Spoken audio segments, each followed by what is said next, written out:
قرآن مجید فرقان حمید کے 11ویں پارے کی حوالے سے کچھ آیات کا خلاصہ اور کچھ باتیں اللہ تبارک و تعالی قرآن مجید کے حوالے سے صحیح بات زبان پر جاری فرمائے، اور اللہ کریم ہر بھول سے ہر خطا سے محفوظ فرمائے۔ اور یہ بھی دعا فرمائیں کہ رمضان کا جو دوسرا عشرہ آج شروع ہو رہا ہے، اللہ تبارک و تعالی اسے ہمارے لیے باعث خیر و برکت فرمائے۔ 11ویں پارے کے مضامین جو ہیں، اس پارے کے شروع میں اللہ تعالیٰ نے نبی کریم صلی اللہ علیہ وسلم کو غیب کی خبر پر مطلع فرمایا ہے کہ جب آپ سفر جہاد سے واپس مدینہ طیبہ پہنچیں گے تو بغیر کسی عذر کے جہاد سے پیچھے رہنے والے منافقین جھوٹی قسمیں کھا کھا کے اپنا عذر بیان کریں گے۔ کہا محبوب آپ جائیں گے نا تو جو منافق ہے نا وہ جھوٹی قسمیں کھائیں گے۔ اللہ تعالیٰ نے فرمایا کہ آپ ان سے کہہ دیں کہ بہانے بنانے کی ضرورت نہیں ہے، اللہ تعالیٰ ہمیں تمہارے حالات سے مطلع فرما دیا ہے۔ یہ واقعہ غزوہ تبوک سے پیچھے رہ جانے والوں کا ہے، جو لوگ غزوہ تبوک سے پیچھے رہ گئے تھے منافقین، ان کی بات ہو رہی۔ اللہ تعالیٰ نے فرمایا کہ آپ ان سے صرف نظر کریں، یہ ناپاک لوگ ہیں، محبوب آپ زیادہ توجہ ہی نہ دیں ان پر، اس لیے کہ ان کا ٹھکانہ جہنم ہے، آپ توجہ ہی نہ کریں، رہنے دیں۔ آیت نمبر 98 میں عرب کے دیہاتی لوگوں کے دو طبقات کا بیان ہے۔ ایک وہ جو اللہ کی راہ میں خرچ کرنے کو تاوان سمجھتے تھے، تو یہ تو ٹیکس ہے، اور مسلمانوں پر برے دن آنے کے منتظر رہتے تھے، اور دوسرے وہ لوگ ہیں کہ جو اسے اللہ تعالیٰ کی رضا اور نبی پاک صلی اللہ علیہ وسلم کی نیک دعاؤں کا ذریعہ سمجھتے تھے کہ اگر اللہ کی راہ میں خرچ کریں گے تو اللہ راضی ہوگا اور حضور کی دعا ہمیں نصیب ہوگی۔ تو آیت نمبر 100 میں اللہ تعالیٰ نے ایمان لانے میں پہل کرنے والے مہاجرین اور انصار اور نیکی کے ساتھ ان کی پیروی کرنے والے، یہ بھی ضرور ذہن میں رکھیں کہ انصار اور مہاجرین جو پہلے ایمان لائے اور پھر جن لوگوں نے نیکی کے ساتھ ان صحابہ کی پیروی کی، ان لوگوں کو اللہ تعالیٰ نے اپنی رضامندی کی سند عطا فرمائی ہے، اور فرمایا ان کے لیے جنت کی دائمی نعمتیں ہیں۔ آیت نمبر 103 میں فرمایا رسول مسلمانوں کے مال سے زکوٰۃ لے لیجئے اور اس کے ذریعے انہیں پاک کر دیجئے، ان سے زکوٰۃ لے لیں اور زکوٰۃ کے ذریعے انہیں پاک کر دیں۔ اور اگلے لفظ بڑے شاندار ہیں، ہر لفظ ہی شاندار ہے لیکن ترتیب دیکھیے، فرمایا وَصَلِّ عَلَيْهِمْ، زکوٰۃ لے لیں، انہیں پاک کر دیں اور ان کے لیے آپ دعا فرما دیں۔ اللہ کہہ رہا ہے محبوب ان کے لیے اِنَّا صَلَاتَكَ، بے شک جو آپ کی دعا ہے ان کے لیے، فرمایا سَكَنٌ لَهُمْ، یہ آپ کی دعا ان کے دل کے سکون کا باعث بنے گی، آپ کی دعا ان کے لیے سکون کا، واللہ سمیع علیم، اور اللہ سننے والا بھی ہے اور جاننے والا بھی۔ آیت نمبر 107 میں مسجد درار کا ذکر ہے۔ منافقین نے نا مسجد قباء کے پاس ایک نئی مسجد بنا لی تھی، مسجد درار، اور نبی پاک صلی اللہ علیہ وسلم کی بارگاہ میں حاضر ہو کے عرض کرنے لگے یا رسول اللہ صلی اللہ علیہ وسلم تشریف لائیں اور ہماری مسجد کا افتتاح کر دیں۔ قرآن مجید پڑھ رہا ہوں، سورہ توبہ آیت نمبر 107۔ تو یہ جو لفظ میں اور آپ بول دیتے ہیں مسجد ہی ہے نا جی، مسجد ہی ہے نا، مولانا آپ مسجد سے روک رہے ہیں، مسجد ہی تو ہے۔ منافقین نے مسجد بنائی قرآن مجید کی سورہ توبہ کی 11ویں پارے کی آیت نمبر 107 میں۔ اصل میں ابو عامر ایک راہب تھا، وہ مدینہ منورہ کا منافق تھا، یہاں سے بھاگ کے مکے گیا، پھر اس نے جا کے ایک اور بادشاہ کے پاس پناہ لے لی، تو وہاں سے اس نے باقاعدہ خط لکھا مکے کے منافقین کو کہ اگر تم مسلمانوں کا کافر بن کے مقابلہ کرو گے تو تم نہیں کر سکتے، تم منافق بن کے مقابلہ کرو، اور اگر تم اپنے گھر کے اندر بیٹھ کے مسلمانوں کے خلاف میٹنگ کرو گے تو کامیابی نہیں ہوگی، تم ایک مسجد ہی بنا لو تاکہ لوگ سمجھے کہ ہے تو مسجد ہی ہے، تو مسجد ہی۔ انہوں نے مسجد بنائی، اور نبی کریم علیہ السلام جب تبوک کے سفر کے لیے جا رہے تھے تو آ کے عرض کرنے لگے حضور ایک دفعہ نماز پڑھ کے مسجد کا افتتاح کر دیں، تو حضور نے فرمایا میں واپس آؤں گا تمہیں بتاؤں گا کیا کرنا ہے۔ حضور واپس آئے تو پھر حاضر ہوئے، حضور افتتاح کر دیں، تو حضور نے فرمایا کرتے ہیں تمہاری مسجد کا افتتاح۔ حضور نے مولا علی شیر خدا رضی اللہ تعالیٰ عنہ اور کچھ اور صحابہ کی ڈیوٹی لگائی، کہا ذرا مسجد کا افتتاح تو کرو، گویا افتتاح تو کرو۔ وہ افتتاح کرنے گئے تو پہلے مسجد کو گرایا، پھر اس کی بنیادوں کو اکھیڑا، اور پھر اس کی بنیادوں کے اندر آگ جلائی، آگ جلائی۔ فرمایا یہ مسجد نہیں، یہ مسجد درار ہے، تفریق ڈالنے کے لیے بنائی گئی۔ قرآن مجید نے کہا، مسجد درار کا ذکر ہے، منافقین نے ابو عامر راہب کی سازش یہ مسجد بنائی تھی، اور حضور صلی اللہ علیہ وسلم کو اس میں نماز پڑھنے کی دعوت دی تاکہ یہ مستند ہو جائے، لیکن اللہ تعالیٰ نے نبی پاک صلی اللہ علیہ وسلم کو اس میں نماز پڑھنے سے منع فرمایا اور بتایا کہ اس مقصد کے مقاصد یہ ہیں۔ اللہ کریم نے 4 مقصد قرآن مجید میں اس مسجد کے بنانے کے بیان فرمائے۔ فرمایا 4 وجہ سے بنائی گئی۔ پہلا مقصد یہ مسلمانوں کو تکلیف دینے کے لیے بنائی گئی، اور دوسرا مقصد یہ کفر کرنے کے لیے بنائی گئی، اور تیسرا مقصد اہل ایمان کے درمیان تفرقہ ڈالنے کے لیے بنائی گئی، فرقہ واریت کے لیے، اور چوتھا مقصد اللہ اور اس کے رسول صلی اللہ علیہ وسلم سے جنگ کرنے والوں کے لیے سازشوں کا مرکز بنایا گیا۔ کچھ مسلمان بڑے پریشان ہیں آج کل بھی، وہ یہ کہتے ہیں کہ جناب ہر جگہ اذان ہے، ہر جگہ قرآن ہے، ہر جگہ نماز ہے، ہم کدھر جائیں، کس طرف جا کے توجہ کریں، کس طرف جا کے ہم سارا خیال کریں۔ آپ الحمد سے لے کر والناس تک سارا قرآن پڑھ لیں، نہ کسی منافق کو مسجد سے اختلاف تھا، نہ قرآن پاک سے اختلاف تھا، نہ کسی منافق کو نماز سے اختلاف تھا، نہ بیت اللہ سے اختلاف تھا۔ منافق کو اگر تکلیف تھی تو نبی پاک کی عظمت اور شان کی تکلیف تھی۔ قرآن مجید کے اندر تو آپ کو منافقین کا ذکر جو ہے وہ انفرادی طور پہ ملے گا، تو 28ویں پارے میں تو پوری سورت ہے سورہ منافقون۔ تو سورہ منافقون کا جب آپ مطالعہ کریں گے تو کھلی واضح آیات ملیں گی کہ جب منافقوں سے کہا جاتا تھا نا کہ نبی پاک کی بارگاہ میں آؤ، وہ سارے ہلا کے کہتے تھے سارے کام کرنے ہیں پر حضور کے پاس نہیں جانا۔ بلکہ عبداللہ بن ابی سلول سے جب کسی نے کہا کہ تو حضور کی تعظیم کیوں نہیں کرتا، تو یہ لفظ ہیں امام رازی نے لکھے، کہنے لگا تم نے کہا کہ ان کا کلمہ پڑھو، ہم نے پڑھ لیا، تم نے کہا کہ ان کے پیچھے نماز پڑھو تو ہم نے پڑھ لی، تو اب تم کہتے ہو ہم معاذ اللہ محمد ابن عبداللہ کی عبادت ہی شروع کر دیں۔ یعنی وہ تعظیم کو عبادت کا نام دیتے تھے۔ منافقین کا طریقہ ہے کہ حضور کی تعظیم کو عبادت کا نام دیتے ہیں، حالانکہ وہ عبادت نہیں، وہ تعظیم ہے۔ تعظیم اور ہوتی ہے اور عبادت اور ہوتی ہے۔ اللہ تعالیٰ نے نبی پاک صلی اللہ علیہ وسلم کو فرمایا کہ آپ واپسی کے سفر میں مسجد قباء میں قیام کریں، جس کی بنیاد تقوی پہ رکھی گئی ہے اور جس میں اللہ کے پسندیدہ بندے نماز پڑھتے ہیں۔ منفی مقاصد کے لیے بنائی ہوئی اس مسجد کے برابر وہ مسجد نہیں ہو سکتی۔ اس سے معلوم ہوا کہ بعض اوقات بظاہر نیک کام اگر منفی مقاصد کے لیے کیا جائے تو اللہ کے ہاں اس کی کوئی قبولیت نہیں ہے۔ آیت نمبر 111 میں فرمایا کہ اہل ایمان کا اللہ تعالیٰ سے سودا ہو گیا ہے۔ سودا کیا ہوا ہے؟ انہوں نے اپنے مال اور جان اللہ کے ہاتھ فروخت کر دیے ہیں، یعنی وہ سب کچھ اللہ کی رضا کے لیے قربان کرنے کو تیار ہے، اور اللہ تعالیٰ انہیں جنت عطا فرمائے گا۔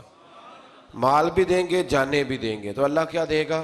جان تو بڑی دور کی بات ہے، مال کوئی نہیں دیتے لوگ، یہ بڑا مشکل کام ہے۔ جنت تو چاہیے نا جی۔ اور نبی پاک علیہ السلام کے صحابہ جنت کی خواہش کرتے تھے، جنت کی دعا کرتے تھے۔ یہ سودا ہو گیا، اور سودا کرایا کس نے؟ میرے اور آپ کے پیارے حبیب صلی اللہ علیہ وسلم، حضور نے یہ سودا کرایا۔ آیت نمبر 112 میں اللہ تبارک و تعالیٰ نے نا اہل ایمان کی علامتیں بیان کی ہیں کہ مومن ہوتے کون ہیں۔ وہ ہمارا ایک مزاج ہے نا، مومنوں والا کام کوئی بھی نہ کرے، لیکن کسی کی یہ جرت نہیں کہ وہ ہمیں معاذ اللہ تعالیٰ تھوڑی دیر کے لیے بھی غیر مسلم کہہ دے، کہنا بھی نہیں چاہیے۔ لیکن اگر ہم اہل ایمان کہلاتے ہیں تو جو صفات اہل ایمان کی قرآن بیان کرتا ہے بغیر کسی تشریح اور تفسیر کے، وہ صفات تو ہمارے اندر ہونا چاہیے کہ نہیں ہونا چاہیے؟ اللہ تعالیٰ نے فرمایا مومن ہوتے کون ہیں، ان کی صفات بیان کی ہیں اسی سورہ کی آیت نمبر 112 کے اندر۔ فرمایا التائبون العابدون الحامدون السائحون الراکعون الساجدون الآمرون بالمعروف والنہون عن المنکر والحافظون لحدود اللہ، فرمایا مومن وہ ہیں جو توبہ کرنے والے ہیں، اللہ تبارک و تعالیٰ کی عبادت کرنے والے ہیں، حمد و ثنا کرنے والے ہیں، روزے رکھنے والے ہیں، رکوع کرنے والے ہیں، سجدہ کرنے والے ہیں، نیکی کا حکم دینے والے ہیں اور برائی سے منع کرنے والے ہیں اور اللہ کی حدود کی حفاظت کرنے والے ہیں۔ فرمایا وَبَشِّرِ الْمُؤْمِنِينَ، اے محبوب ان صفات والے مومنوں کو میری رحمت اور جنت کی خوشخبری عطا فرما دے۔ حکمران بھی فٹافٹ بول کے کہتے ہیں کہ آپ کو زیادہ مومن ہیں، ہم بھی تو مسلمان ہیں، تو بھئی اللہ تعالیٰ نے یہ ایمان کی صفات بیان کی ہیں کہ وہ نیکی کا حکم دیں گے، برائی سے منع کریں گے اور وہ اللہ کی حدود کی حفاظت کریں گے، پہرے داری کریں گے دین کی سرحدوں کی۔ تو اگر یہ صفات کسی میں بھی پائی جائیں گے تو پکا مومن ہے، لیکن صفت کوئی بھی نہ پائی جائے۔ حضرت مولا رومی رحمت اللہ تعالیٰ علیہ فرمایا کرتے تھے کہ درخت خالی اگے تو نہیں پتہ چلتا کہ درخت ہے، لیکن اگر اس پہ کنوں لگ جائے تو پتہ چلتا ہے کہ مالٹے کا درخت ہے۔ فرماتے ویسے نہیں پتہ چلتا کہ بیل کس چیز کی ہے، بیل کس چیز کی ہے ویسے پتہ نہیں چلتا، لیکن اگر اس کے اوپر کوئی پھل لگ جائے تو پتہ چل جاتا ہے کہ یہ کس چیز کی ہے۔ فرماتے بندہ دیکھ کے کیسے پتہ چلے گا کس مذہب کا ہے؟ اذان ہو جائے، مسجد میں جا کے جماعت سے شامل ہو جائے تو پتہ چلے گا محمد عربی کا کلمہ پڑھنے والا ہے، یہ رسول اللہ صلی اللہ علیہ وسلم کا غلام ہے۔ پتہ تو کاموں سے چلے گا نا، کہ خالی لیبل لگانے سے پتہ چلے گا۔ اللہ اہل ایمان جیسے کام کرنے کی توفیق عطا فرمائے۔ اسی سورہ مبارکہ کی آیت نمبر 118 میں غزوہ تبوک سے پیچھے رہنے والے 3 صحابہ حضرت کعب بن مالک، ہلال بن امیہ اور مرارہ بن ربیع رضی اللہ تعالیٰ عنہ، یہ 3 پیچھے رہ گئے۔ ان کا بھی بیان ہے کہ انہوں نے جھوٹی بہانے بازی نہیں کی بلکہ اپنی غلطی تسلیم کر لی۔ انہیں ایک ابتلا کے دور سے گزرنا تو پڑا، لیکن اللہ تعالیٰ نے ان کی توبہ کی قبولیت کے لیے اپنے نبی پاک علیہ السلام پر وحی فرمائی اور ان کا بہت بڑا اعزاز اللہ نے بیان فرمایا۔ سچ بولنا مشکل ضرور ہوتا ہے، انسان آزمائش میں مبتلا ہو جاتا ہے۔ حضرت کعب بن مالک بھی فرماتے ہیں کہ منافقین نے بھی تبوک سے واپسی پر حضور سے جھوٹ بولے تو وہ بچ گئے۔ پہلے میرے دل میں بھی یہ وسوسہ آیا کہ میں بھی کہہ دوں، کوئی بہانہ کر دوں، پھر سوچا کس کے سامنے کروں؟ جسے اللہ تعالیٰ نے سینوں کا نور اور علم عطا فرمایا ہے، ہر چیز حضور جانتے ہیں۔ کہتے میں نے کہا نہیں سچ بولنا۔ حضور نے فرمایا کیوں نہیں گئے تھے؟ تو میں نے کہا حضور غلطی ہو گئی، بھول گیا تھا۔ فرماتے ہیں حضور ناراض ہو گئے، 50 دن حضور ناراض رہے، میری بیوی کو میکے بھیج دیا گیا۔ فرماتے ہیں کوئی شخص میرے ساتھ بات نہیں کرتا تھا، حتیٰ کہ میرا یہ حال تھا کہ میں مسجد شریف میں نماز کے لیے جاتا، جب میں حضور کو دیکھتا تو نبی پاک رخ پھیر لیتے، اور جب میں توجہ کرتا تو مجھے سمجھ آتی کہ اس وقت میرے رسول مجھے دیکھ رہے ہیں۔ ہمارے صوفیہ ترجمہ کرتے ہیں نا قرآن کا اور عشق کی ان داستانوں کا، میں ویکھاں تے میرا یار نہ ویکھے، چے بے نام ویکھاں تے ہو ویکھے تے ایڈے نصیب کتھوں تتڑی دے او میرے وچ ویکھن دے ویکھے، غلام فریدہ ابوے یار دے مریے، پامیں ویکھے یا نہ ویکھے۔ تو آپ فرماتے ہیں کہ بہت سارے لوگ مجھے یہ وسوسہ دیتے تھے کہ دیکھا نا تو نے سچ بول کے تو پھر کیا ملا؟ تو فرماتے ہیں پھر اللہ نے فضل کیا اور 50 دنوں کے بعد رب کریم نے میری توبہ کا اعلان قرآن میں فرمایا۔ فرمایا سچ بولا، وقتی طور پر آزمائش ہوئی، پر قیامت تک کے لیے میری توبہ کا ذکر اللہ نے قرآن مجید میں فرما دیا۔ اسی طرح سے آیت نمبر 122 میں بیان کیا گیا ہے کہ سارے مسلمان اپنے سارے مشاغل کو چھوڑ کر اپنے آپ کو دین کے لیے وقف نہیں کر سکتے۔ اللہ اس بات کو جانتا ہے کہ یہ وقف نہیں کر سکتے سارا کچھ چھوڑ کے، پس ضروری ہے کہ ہر علاقے اور طبقہ زندگی میں سے کچھ لوگ دین کی راہ میں نکلیں اور دین میں مہارت حاصل کریں تاکہ وہ اپنی قوم کو اللہ کے عذاب سے ڈرائیں۔ یعنی پورے معاشرے پر یہ کام فرض کفایہ ہے، یہ تبلیغ کرنا، واعظ کرنا، یہ فرض کفایہ ہے۔ کچھ لوگ بھی نکل آئیں گے تو سب کی طرف سے یہ فرض ادا ہو جائے گا۔ اب مزے کی بات یہ ہے کہ جو ہماری طرف سے فرض ادا کر رہا ہوتا ہے نا، وہ ہمیں اچھا نہیں لگ رہا ہوتا، وہ ہمیں، ہمارے وزیر کہتے ہیں کہ جناح کا پاکستان چاہیے کہ عالم کا پاکستان چاہیے؟ نہ جنا کا پاکستان، نہ کسی مولوی کا پاکستان. یہ پاکستان محمد عربی کا پاکستان ہے. ہاں، یہ رسول اللہ کے نام کی جاگیر ہے. تو کسی آدمی کو بھی کسی قسم کا بھی کوئی تماشا کرنے کی کوئی اجازت نہیں ہے. اگر سیکولر پاکستان ہی چاہیے تھا، وہ جنا کے پاکستان سے مراد یہ لیتے ہیں کہ سیکولر پاکستان جس کی بنیاد مذہب نہ ہو، تو پھر آپ کو علیحدہ ہونے کی کیا ضرورت تھی؟ پھر تو بہت بڑی سیکولر جمہوریت ہے ہندوستان کی، پھر آپ الگ کیوں ہوئے؟ کیا ضرورت تھی اتنے لوگوں کا خون بہانے کی؟ عجیب فلسفہ ہے، لوگ بیان کر دیتے ہیں اور سننے والے چپ کر کے سن لیتے ہیں. یہ قائد اعظم کے میں بڑی دفعہ حوالے دے چکا ہوں، جس کو ضرورت ہو وہ مجھ سے کتاب لے کے دیکھے. قائد اعظم پشاور یونیورسٹی میں تقریر کرنے کے لیے گئے تو بچوں نے پوچھا، پٹھانوں کے بچوں نے، کہ جناب دستور کیا ہوگا، منشور کیا ہوگا، پاکستان میں نافذ کیا کریں گے؟ تو کہنے لگے دستور منشور وہی ہے جو رسول اکرم نے بیان فرمایا ہے. پاکستان کے لیے نئے منشور کی ضرورت ہی کیا ہے؟ تو کہا کہ پاکستان بنے گا کب بنے گا؟ تو قائد اعظم نے کہا تھا کہ جس دن ہندوستان میں پہلے آدمی نے کلمہ پڑھا تھا، پاکستان اس دن بن گیا تھا. تو یہ عجیب فضولیات قسم کے لوگ ہیں اور کوئی ان کے منہ کو لگام دینے والا نہیں. اللہ تعالیٰ سمجھنے کی توفیق عطا فرمائے. آیت نمبر 124 میں اللہ تعالیٰ نے فرمایا کہ وحی ربانی نازل ہونے سے مخلص مومنوں کے ایمان کو تقویت ملتی ہے، اور جو منافق اور منکرین کے کفر اور نفاق کی بیماری ہے اس میں اضافہ ہوتا ہے. سورہ توبہ کی جو آخری 2 آیات ہیں، اللہ اکبر، ساری آیات ہی کیا ہی بات ہے، پر ان آیات کا یہ مقام ہے کہ حضرت شیخ شبلی رحمت اللہ تعالیٰ علیہ کے بارے میں بعض بزرگوں نے لکھا ہے، یہ تواتر کے ساتھ بات ہے، بہت سارے مسالک کی کتابوں میں ہے، اور اس آیت کی تفسیر میں شاید سب سے شاندار بات یہ ہے. کچھ بزرگ کہتے ہیں کہ ہم نے خواب کیا دیکھا کہ نبی کریم علیہ السلام کی ہمیں زیارت نصیب ہوئی. کہتے ہیں حضور علیہ السلام کی زیارت نصیب ہوئی تو ہم نے دیکھا کہ خواب میں ہی حضرت ابو بکر شبلی تشریف لائے. یہ ہمارے سلسلہ مبارک کے بزرگوں میں سے ہیں. بحر شبلی شیر حق دنیا کے کتوں سے بچا، ایک کا رکھب دے واحد ویریا کے واسطے. حضرت شیخ شبلی تشریف لائے تو کہتے ہیں جب وہ آئے تو اللہ کے محبوب کھڑے ہوئے. حضور نے ان کو عزت دی اور نبی پاک نے ان کا ماتھا چوما، اور پھر رسول پاک نے انہیں اپنے ساتھ بٹھایا اور پھر بڑی محبت فرمائی. تو کسی نے حضرت شیخ شبلی رحمت اللہ تعالیٰ علیہ سے دریافت کیا، بلکہ اسی دوران ہی کسی نے پوچھا کہ اتنی زیادہ محبت؟ تو فرمایا جب بھی یہ میرا ذکر کرتا ہے نا تو سورہ توبہ کی آخری 2 آیتیں بھی پڑھتا ہے اور مجھ پر 3 بار درود پاک بھی پڑھتا ہے.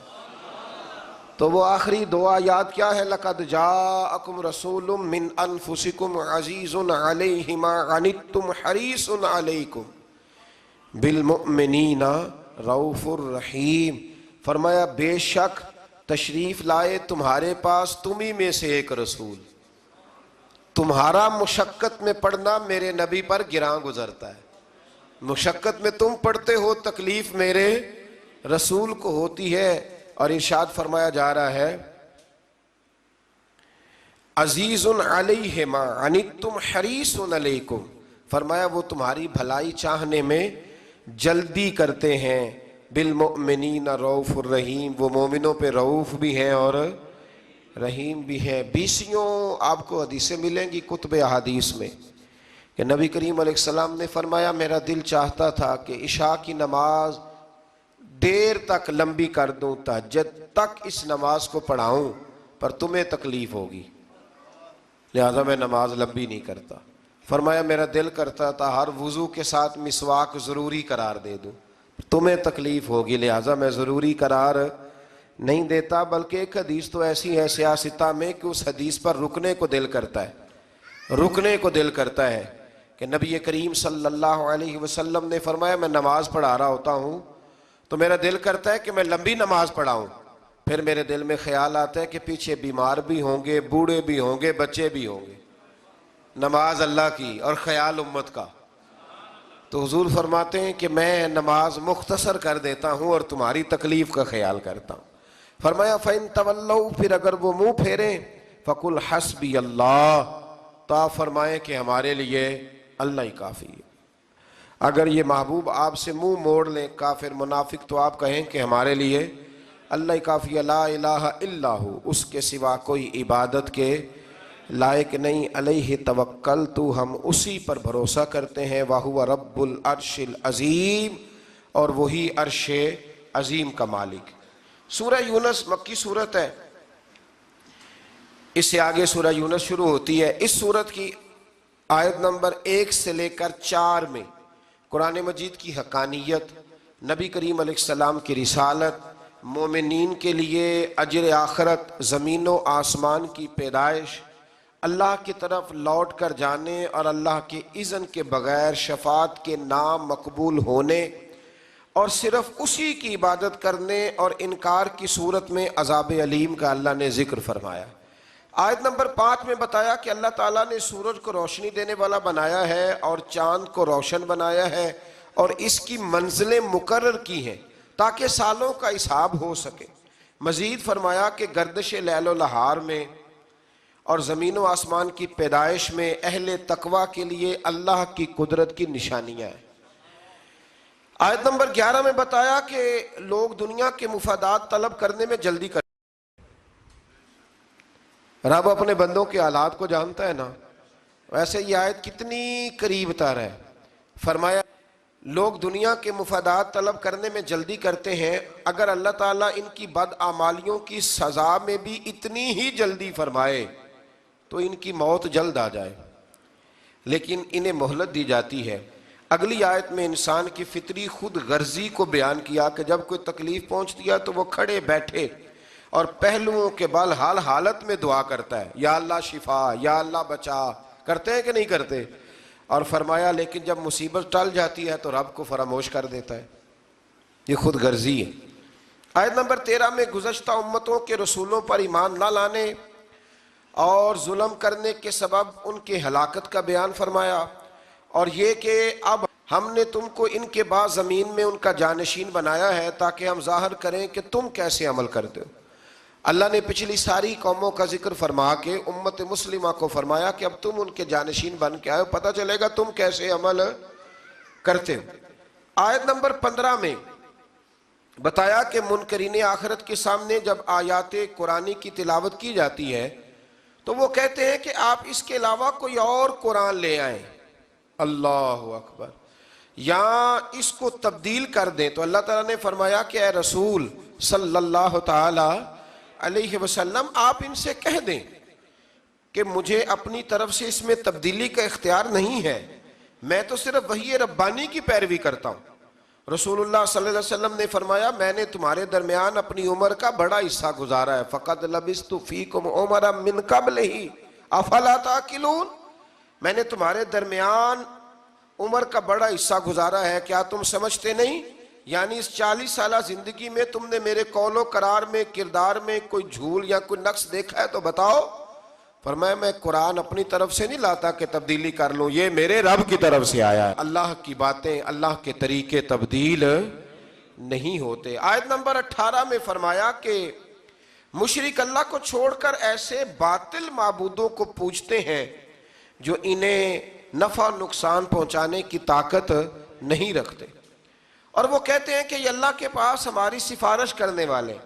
یہاں یہ امر پیش نظر رہے کہ مشرکوں کے بت اور تمام معبودان باطلہ من دون اللہ ہیں، جبکہ رسول اللہ صلی اللہ علیہ وسلم، انبیاء کرام اور اللہ تعالیٰ کے مقرب بندے اللہ کے اذن سے اس کی بارگاہ میں شفاعت کریں گے۔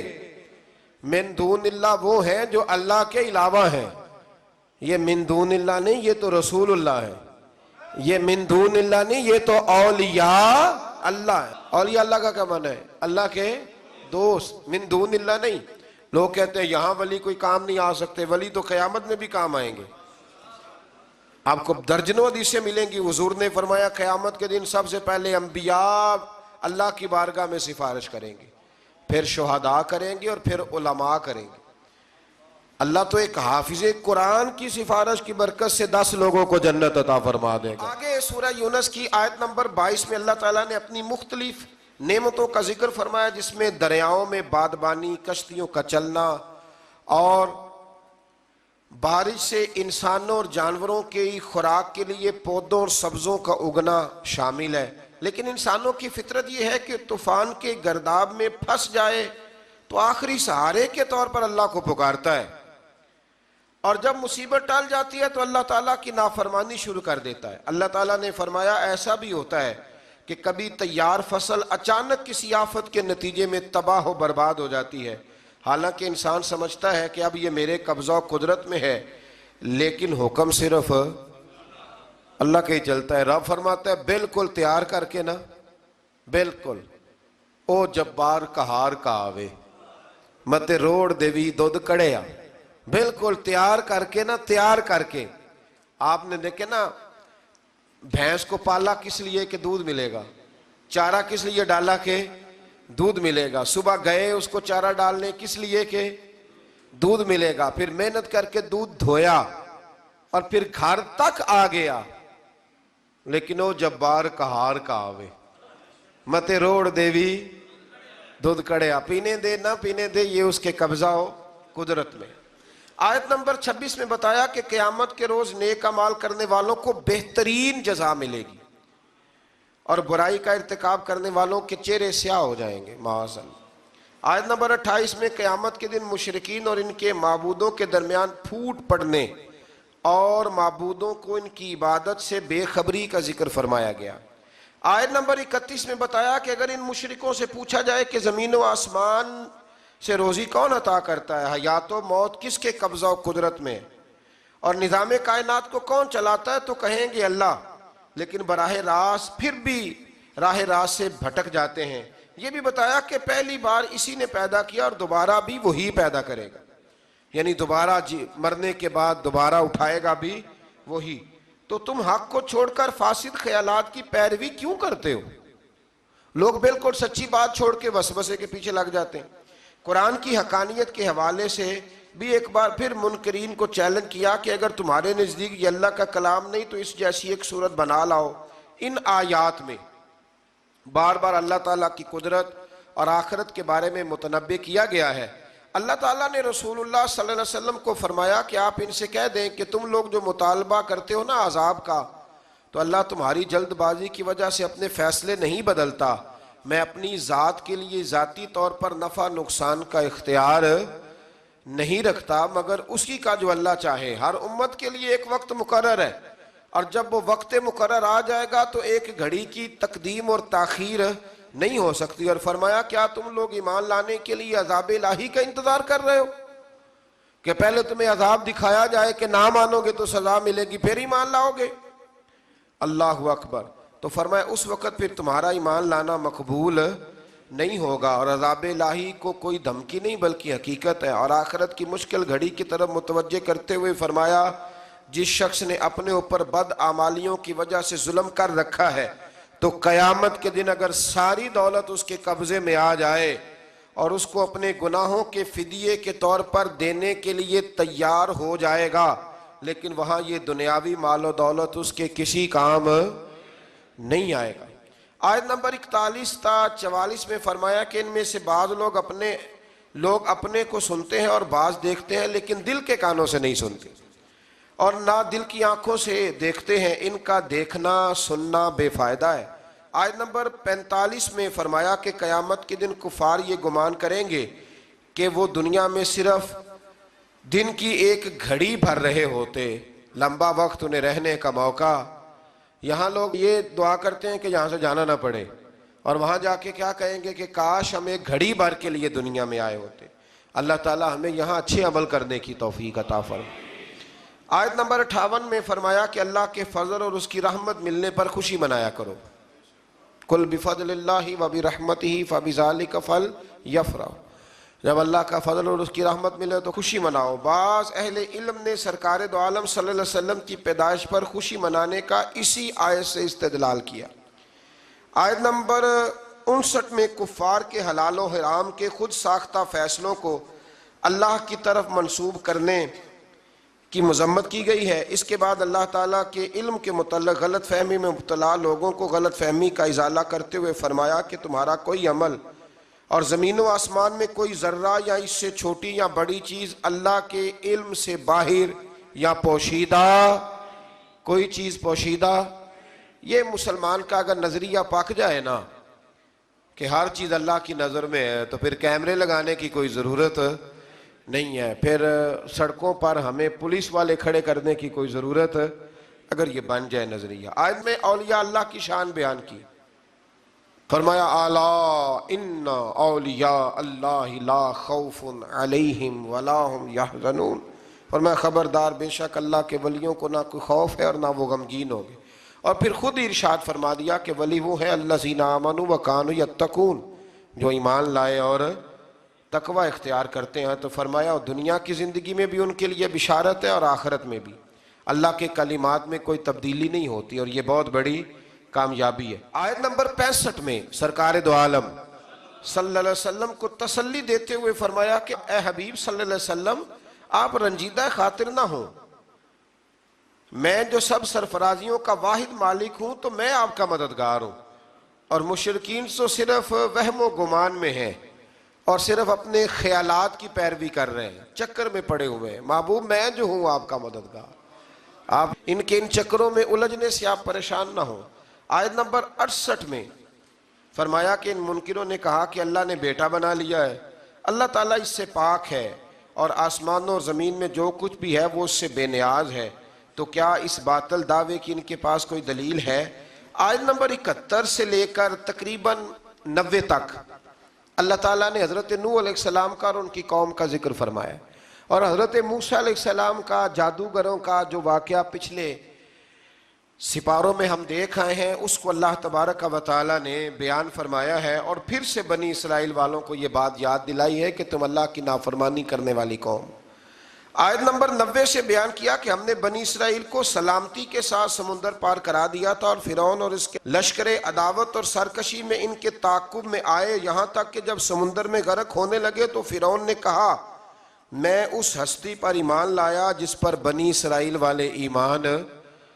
جب گوتے لگے نا چار تو کہنے لگا میں ایمان لایا، جس کے سوا کوئی عبادت کے مستحق نہیں اور میں مسلمانوں میں سے ہوں. حدیث پاک میں ہے کہ اللہ تعالیٰ عین موت کے وقت اور غرغرے کی کیفیت طاری ہونے سے پہلے اپنے بندے کی توبہ قبول فرما لیتا ہے. پہلے اللہ توبہ، لیکن اللہ نے یہ تو نہیں نہ بتایا کہ موت کا وقت کب آئے گا، اس لیے ہر وقت توبہ کرتے ہی رہنا چاہیے.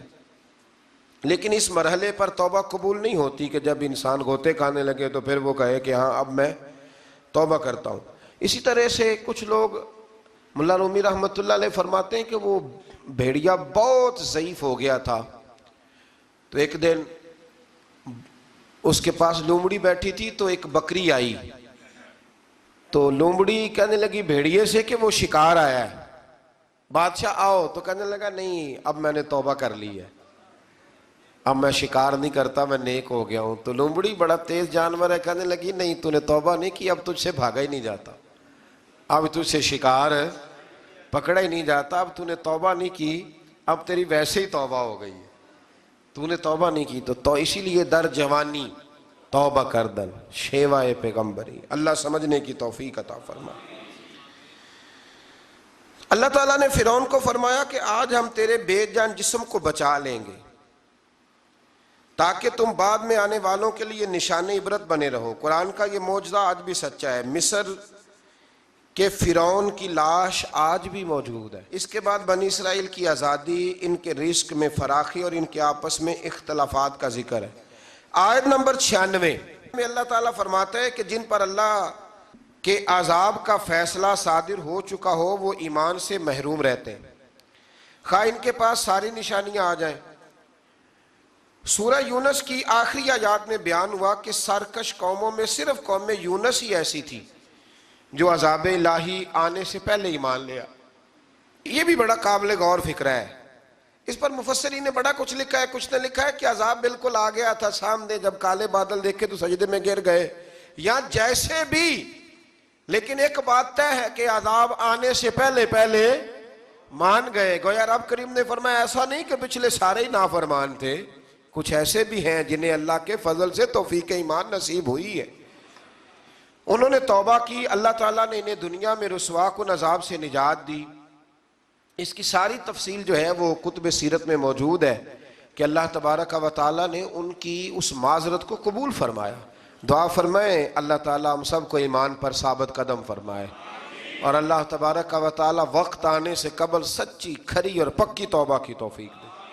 آیت نمبر 104 میں اللہ تعالیٰ نے نبی پاک صلی اللہ علیہ وسلم سے فرمایا کہ آپ کفار مکہ سے کہہ دیں کہ اگر تمہیں میرے دین میں کوئی شک ہے تو میں کسی بھی صورتحال میں تمہارے باطل معبودوں کی عبادت نہیں کروں گا، بلکہ میں اس اللہ کی عبادت کروں گا جو تمہاری روحیں قبض کرتا ہے، یعنی جس کے قبضہ و قدرت میں تمہاری جان ہے۔ اللہ تعالیٰ نے فرمایا کہ اللہ تعالیٰ کے سوا کسی ایسے باطل معبود کی عبادت نہ کرو جو تمہارے نفع اور نقصان پر قادر نہ ہو، اگر بالفرض کسے باشد کوئی ایسا کرے تو ضرور وہ ظالموں میں سے ہوگا۔ جو ان لوگوں کی عبادت کرے وہ کون ہوگا؟ تو جو پوجا پاٹ کرے ہندوؤں کی دیوالی پہ جا کے سیاسی لیڈر، وہ پھر کون ہوگا؟ ظالموں میں سے جو کرے۔ اور میں بڑی وضاحت کے ساتھ ایک دفعہ اس بات کو تفصیل سے بیان کر چکا ہوں کہ عقیدہ توحید کے معاملے میں ہمارے لیڈروں میں بڑی واضح کمزوری آئی ہے، اور بعض یہ جاہل شاعر اور بعض یہ ملنگ طبقہ جو نیا آیا ہے بڑی تباہی ہے، کہتے ہیں جی سارے اسی کو پکارتے ہیں، جی سارے روپ اللہ کی، یہ کہتے ہیں نا لفظ، کتنے جاہل ہیں۔ او پاگلو، اگر سارے روپ اللہ کے ہی ہوتے تو پھر نبی پاک کس کے خلاف جہاد کرتے رہے؟ اگر سارے کسی نہ کسی رنگ میں اسی کو پکارتے تھے تو پھر ٹھیک تھا، بت پکارنے والا بھی اسی کو پکار رہا تھا۔ کتنا جاہلانہ قول ہے۔ آپ نے تو حضور علیہ السلام کی ساری جد و جہد کو معاذ اللہ تعالیٰ ثم معاذ اللہ سبوتاج کر دیا۔ اسلام کا ایک ہی عقیدہ ہے، لا الہ الا محمد الرسول اللہ صلی اللہ علیہ، کوئی اللہ کے سوا عبادت کے لائق نہیں ہے۔ تو جو بھی جائے گا تھوڑا سا ہٹ کے وہ ظالموں میں سے ہوگا۔ آیت نمبر 107 میں فرمایا کہ ہر چیز اللہ تعالیٰ کی قدرت اور اختیار میں ہے، اگر وہ کسی کو تکلیف پہنچانا چاہے تو کوئی بچانے والا نہیں، اور اگر وہ کسی کے ساتھ بھلائی کا ارادہ کرے تو کوئی اس کے فضل کی راہ میں حائل ہو سکتا نہیں، اور وہ اپنے بندوں میں سے جس کو چاہتا ہے اپنے فضل سے نوازتا ہے، اور وہ بہت بخشنے والا اور مہربان ہے۔ اے رسول صلی اللہ علیہ وسلم کہہ دیجئے کہ تمہارے پاس تمہارے رب کی جانب سے حق آ چکا ہے، سو جس نے ہدایت کو اختیار کیا تو اسی کا فائدہ اسی کو پہنچے گا، اور جس نے گمراہی کو اختیار کیا تو اس کا وبال بھی اسی پہ آئے گا، اور میں تم پر کوئی جبر کرنے والا نہیں۔ آخری آیت میں اتباع وحی کرنے اور ایذائے کفار پر صبر کرنے کی تلقین کی گئی۔ آگے سورہ ہود شروع ہوتی ہے۔ سورہ ہود بھی مکی صورت ہے، اس کے اندر بھی بڑے شاندار اور بڑے بہترین مضامین ہیں، اور اس کے حوالے سے الگ سے حضور علیہ السلام نے کچھ باتیں ارشاد فرمائی۔ اس پارے کے اندر چند آیات ابتدائی سورہ ہود کی آئی ہیں۔ سورہ ہود کی پہلی آیت میں قرآن مجید کی حقانیت اور اس کے مدعا کے واضح ہونے اور صورتاً اور معناً درجہ کمال پر فائز ہونے کا بیان ہے۔ دوسری آیت میں صرف اللہ تعالیٰ کی عبادت کرنے اور نبی پاک علیہ السلام کے بشیر یعنی خوشخبری دینے والے، نذیر یعنی ڈر سنانے والے ہونے کا ذکر آیا ہے۔ بعد والی آیات میں اللہ تعالیٰ کی طرف لوٹ کر جانے اور اللہ تعالیٰ کے ظاہر اور پوشیدہ ہر چیز اور ہر عمل کے بارے میں جاننے کا ذکر اللہ نے سورہ ہود کے اندر بیان فرمایا۔ یہ سورہ مبارکہ اتنی اہم ہے کہ ایک موقع پہ حضور نے فرمایا مجھے تو اس نے بوڑھا کر دیا ہے، بوڑھا کر دیا ہے، اتنے مضامین اس کے اندر جاہ و جلال والے ہیں۔